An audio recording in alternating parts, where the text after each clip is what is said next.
In this Maddening run, I cannot use Emblem Rings or the Dire Thunder Bond Ring. Additionally, I cannot use the Dual Assist or Brave Assist skills to prevent chain attack cheese. Anything else goes, and I must clear the game using any means necessary. I can use DLC paralogs for additional XP and engravings, but cannot use emblems to clear the stages as a trade-off. Bear in mind that at the time of this run, Wave 3 of the DLC hasn't even been released yet, so I only have 4 DLC paralogs to redeem for XP at various points in the run, which I must do so wisely.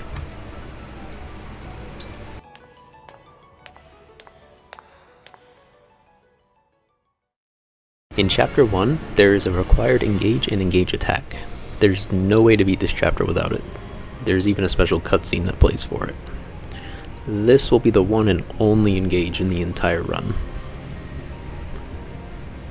In Chapter 4, I must use a Fort and Chain Guard to train Fram to level 20. This is to make her a usable unit later on, and is the only way to actually make her usable on Maddening. I will need the Chain Guard ability later on, since I will be unable to reliably one-shot enemies due to having no emblem rings. Hilariously, she still does 0 damage to the boss. Now, let's get to the interesting parts. I take on Tiki's paralog a little later on, wanting to get this chapter done as early as possible, since it will only get harder the longer I wait. I start by pushing towards the fort, camping the reinforcements at the entrance until turn 35 when they stop spawning. Using an early forged silver bow, I can reliably one-shot all the dragons on this stage and trade the bow between Alchrist and Edie to do so. The rest of my units take down the remaining enemies. I then push into the fort with no issues and repeatedly obstruct Tiki, who cannot attack me at all due to only having one range, and take my time chipping her down until I clear the chapter. I take on Camilla's paralog a little later on. This chapter is very tedious without emblem rings, and baiting out Camilla is also really hard to do. I ended up sacrificing Celine to get her to move, and somehow managed to kill her without any more casualties in what I can only describe as pure chaos. I didn't even know what was going on anymore.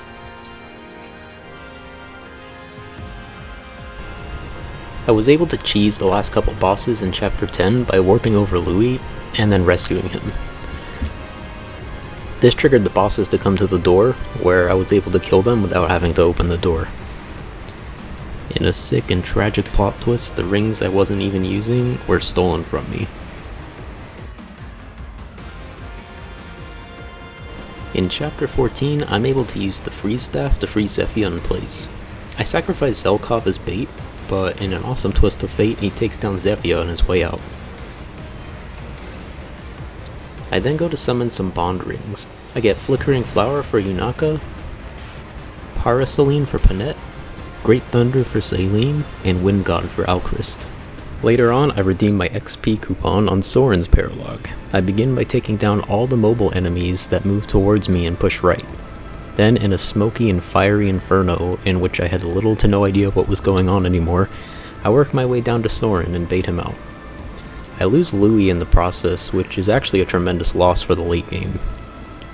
I'm forced back to the corner I started in due to Bolting's range. I managed to trigger Flickering Flower on Soren and move everyone in for the kill, ending the paralog in 32 turns.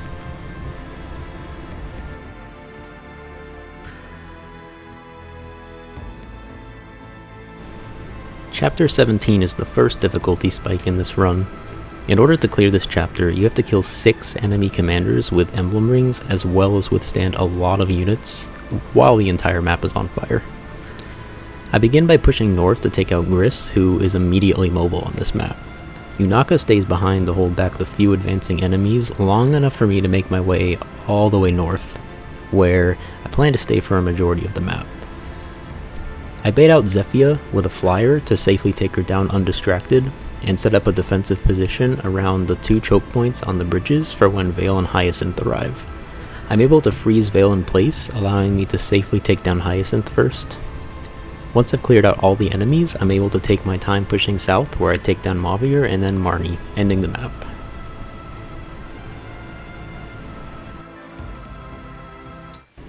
Chapter 18 has you start surrounded on all sides, which is not very fun to deal with when you have no emblems.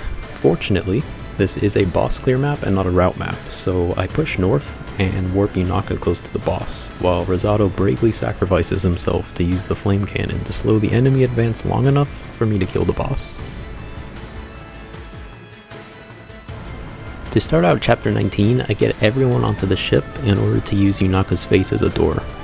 I make sure to completely use up both the top and bottom flame cannons so that the enemy can't use them on me, and I use the middle one to slow down enemy advancement. I warp Panette to kill the dragon once it gets close, and have her bait the giant death ball of enemies that has been forming to move. I use a freeze staff to keep Mauvier in place, allowing me to use Alchrist and Citrine to kill him, repeating the same process with Marnie. I take on Hector's Paralogue, but it was pretty easy, and there isn't really much to show here.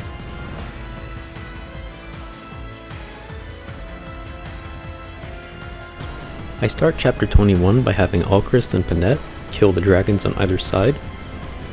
I'm then able to use a combination of obstruct staffs and an avoid wall of Alir, Yunaka, and Fram to restrict enemy movement so that I can carefully take down enemies as they come in.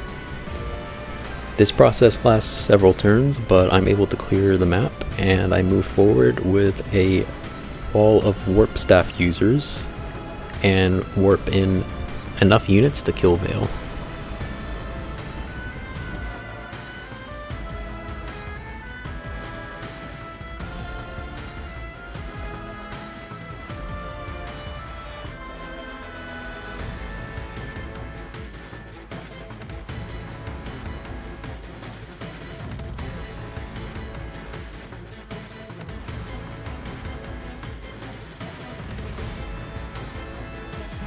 I begin chapter 23 by taking down the Surge Tome user, which has a 100% hit rate, and moving in my evade wall so that I can hold back the enemy advancement long enough to take care of the immediate threats. I use Bunet as an appetizer by having him slow down the flyers to the left. He has the headlong rush skill so that he is immune to silence and leads the flyers over slowly than they would otherwise come. By slowing down the enemy advance, I'm able to take care of them, and I push forward to fight the bosses. I managed to freeze the bosses in place and silence them with a combination of freeze staffs, silence staffs, and flickering flower, and I'm able to clear the map without honestly too much issue.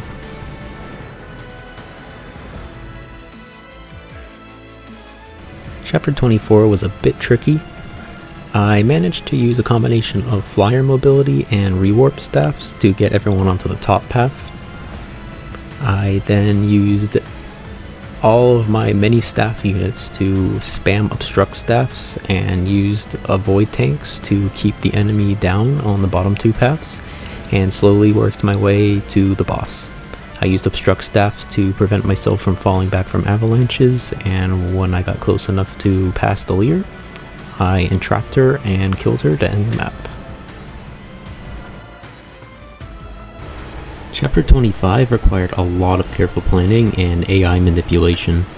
I spared no expense in beating this chapter, using up almost all of my remaining staffs, since this chapter is the reason I have so many staff users in the first place.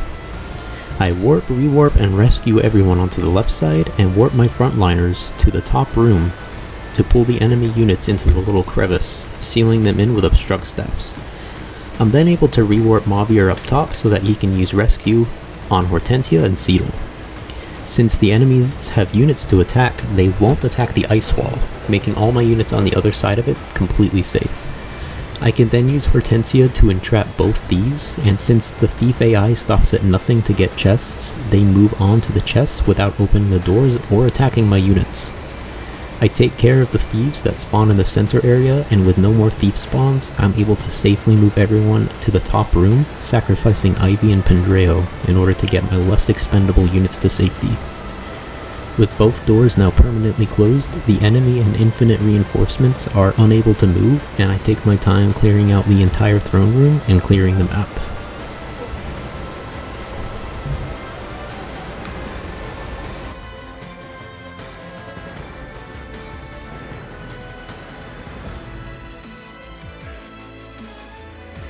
Unfortunately, my software just decided not to record chapter 26 at all, so I don't have footage for it.